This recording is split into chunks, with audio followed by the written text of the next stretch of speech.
একটা গাছ লাগিয়েছি ওই ফাঁকা রোদ্দুরে, জল দিয়েছি, যত্ন নিয়েছি অবিরত।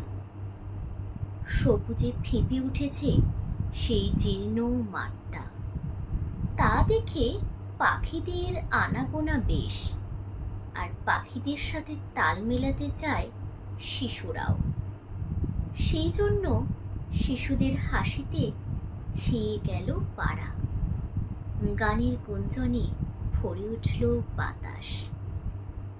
একটি গাছের বৈচিত্র্য কলরব দেখা দিল।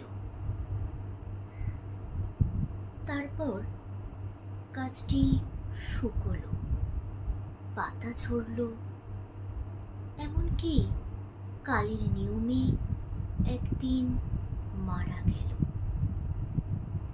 রইল কিছু স্মৃতি, কিছু ফলের বীজ, যা নিয়ে আগামী পৃথিবী লালন করতে পারে, জিয়ে রাখতে পারে পৃথিবীর স্বপ্ন। কবিতা আগামী পৃথিবী, কবি শরীফুল ইসলাম, কণ্ঠে আমি সুচিস্মিতা। নমস্কার।